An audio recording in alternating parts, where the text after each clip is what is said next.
வணக்கம். நம்ம இன்னைக்கு பார்க்க இருக்கிறது துலா ராசி. 12 ராசிகள்லயே 7வதாக அமைந்திருக்கிறது துலா ராசி. இது ஒரு பஞ்சபூதங்கள்ல பார்க்கும்போது இது ஒரு காற்று ராசி. இந்த ராசிக்காரர்களுடைய குணம் எப்படி இருக்கும் அப்படின்னா, அனைவரிடமும் பணிவாக நடந்து கொள்ளும் ஒரு நல்ல குணம் நம்மளுடைய துலா ராசிக்காரங்கிட்ட இருக்கும். எந்த சூழ்நிலையுமே எடுத்த காரியத்தை முடிக்காம இருக்க மாட்டாங்க. எந்த ஒரு செயல்ல இறங்கிட்டாங்க அப்படின்னா நிச்சயமா வெற்றியை பார்க்காம அவங்க ஓயவே மாட்டாங்க.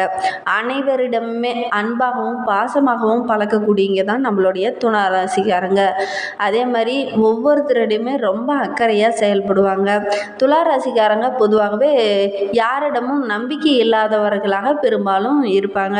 இந்த துலா ராசிக்காரங்க ரொம்ப புத்திசாலித்தனமாகவும் கடுமையாக உழைக்கக்கூடியவங்களாகவும் இருப்பாங்க. எப்போதுமே மகிழ்ச்சியாக வாழணும், தானும் மகிழ்ச்சியாக இருக்கணும், நம்மளை சுற்றி இருக்கவங்களும் மகிழ்ச்சியாக இருக்கணும் அப்படின்னு நினைக்கக்கூடியங்க. அனைவரையுமே கவர்ந்து பேசக்கூடிய ஒரு அபார திறமை நம்மளுடைய துலா ராசிக்காரங்களுக்கு இருக்கும். நம்மளுடைய துலா ராசிக்காரங்க வாழ்க்கையை ரொம்ப ரசித்து வாழக்கூடியங்க. இவங்க கிட்ட நிறைய நல்ல குணம் இருக்கும். அனைவரிடமும் ரொம்ப எளிமையாக பழகிடுவாங்க. இவங்களுக்கு கதை, கவிதை, நாடகம் எழுதுறது இதெல்லாம் ரொம்ப பிடிக்கும். இதிலெல்லாம் கலந்து கொள்றதும் ரொம்ப பிடிக்கும். இதிலெல்லாம் நடிக்கிறதும் ரொம்ப பிடிக்கும். இந்த துலா ராசிக்காரங்க சிறிய விஷயத்தை கூட கொஞ்சம் பெரிதாக நினைப்பாங்க. இவங்களுக்கு கோபம் நிறைய வரும். எடுத்த முடிவை எப்பவுமே பின்வாங்கவே மாட்டாங்க. நான் பிடிச்ச முயலுக்கு 3 காலுங்கிற மாதிரி தான் பெரும்பாலும் நம்மளுடைய துலா ராசிக்காரங்க யோசிப்பாங்க.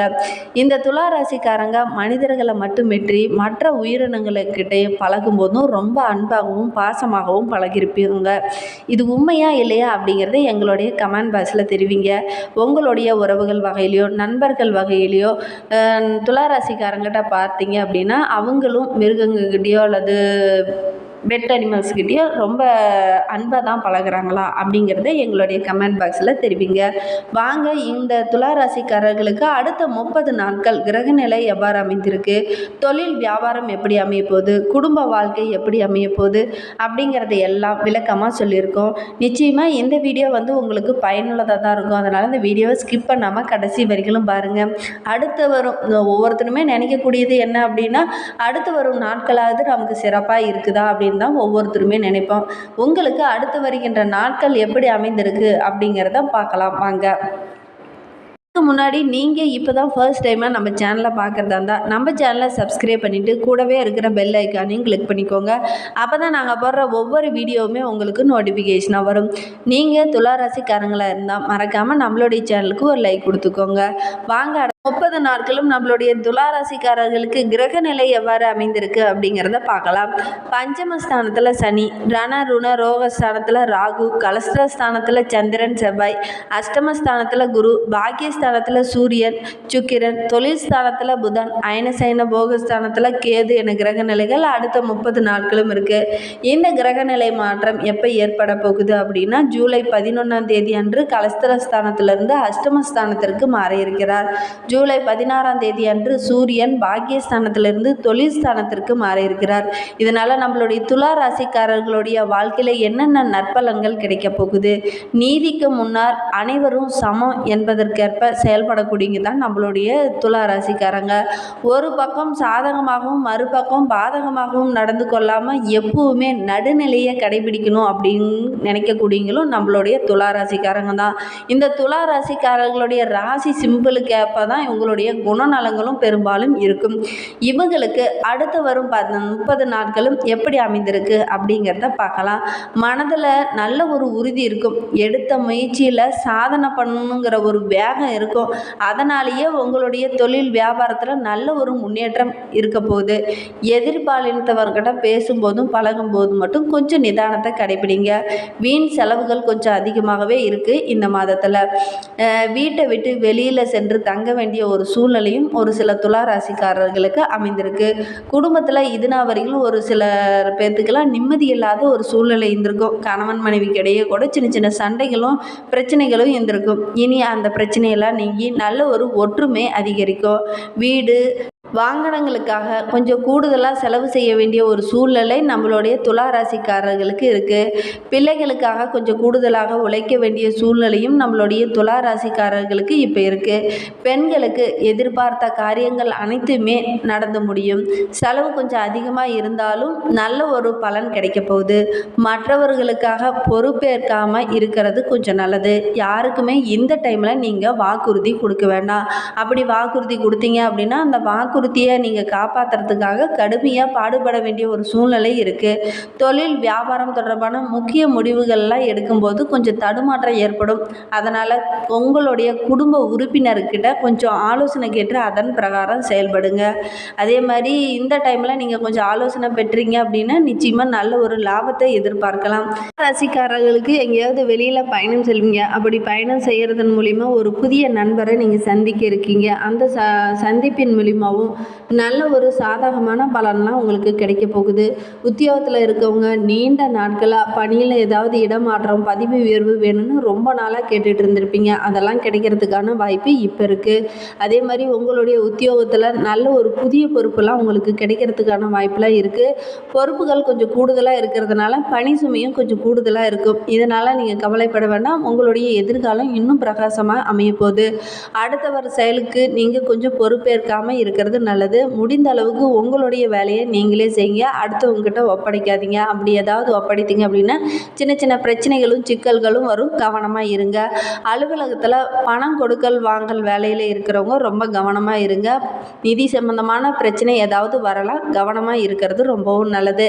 கலைத்துறையினருக்கு எதிர்பாராத செலவுகள்லாம் வரும். அதே மாதிரி உங்களுடைய காரியத்தில் சின்ன சின்ன தாமதங்களும் ஏற்படும். வீண் கவலையும் அப்பப்போ மனதை வாட்டும். இதெல்லாம் கொஞ்சம் கவனமாக இருங்க. அதே மாதிரி புதிய ஒப்பந்தங்கள்லாம் கையெழுத்து போடும்போது நல்லா படித்து பார்த்துட்டு மற்றவங்ககிட்ட ஆலோசனை கேட்டுட்டு அதற்கப்புறமா நீங்கள் கையெழுத்து போடுங்க. அரசியலில் உள்ளவங்க மற்றவர்களால் சின்ன சின்ன மன கஷ்டங்களும் பிரச்சனைகளையும் ஏற்படுறதுக்கான வாய்ப்பெலாம் இருக்குது. கவனமாக இருக்கிறது ரொம்பவும் நல்லது. அடுத்தவர் கடமைக்கு இந்த டைமில் நீங்கள் பொறுப்பு ஏற்றுக்காதீங்க. இல்லைன்னா நிறைய பிரச்சனைகளை நீங்கள் சந்திக்க வேண்டிய ஒரு சூழ்நிலை இருக்குது. நான் பார்த்துக்கிறேன், நான் ஆச்சு அப்படிங்கிற வார்த்தையை இந்த டைமில் நீங்கள் பயன்படுத்தாதீங்க. அடுத்த 30 நாட்களுமே பொறுப்பேற்றுக்கிட்டிங்கன்னா சின்ன சின்ன பிரச்சனைகளை நீங்கள் சந்திக்க வேண்டிய ஒரு சூழ்நிலை இருக்குது. எந்த ஒரு காரியமும் கொஞ்சம் நடக்கிறதுல கொஞ்சம் தாமதம் ஏற்படும். அதனால் நீங்கள் கோபப்பட வேண்டாம். கொஞ்சம் பொறுமையாக கடைபிடிங்க. நிச்சயமாக அது உங்களுக்கு வெற்றியாக தான் அமையப்போகுது. மாணவர்கள் கல்வியில் கொஞ்சம் கூடுதலாக கவனம் செலுத்தி பாடங்களை படிக்கிறது ரொம்பவும் நல்லது. அதே மாதிரி மற்ற மாணவர்கள்கிட்ட பழகும்போது அல்லது மற்ற மாணவர்களை படிக்க வைக்கிறேன், மற்ற மாணவர்களை நான் முன்னாடி கொண்டுட்டு வருவேன் அப்படின்லாம் நீங்கள் பொறுப்பேற்றுக்க வேண்டாம். அப்படி பொறுப்புகளை கொஞ்சம் ஏற்றுக்கிட்டீங்க அப்படின்னா அதற்காக நீங்கள் கொஞ்சம் கடுமையாக உழைக்க வேண்டிய ஒரு சூழ்நிலையும் இருக்குது.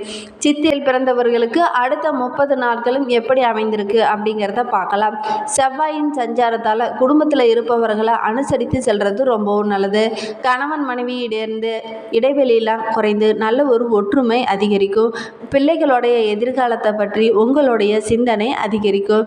எந்த ஒரு காரியத்தில் ஈடுபடுறதுக்கு முன்னாடியும் முன்பும் பின்பும் திட்டமிட்டு செயல்படுறது ரொம்பவும் நல்லது.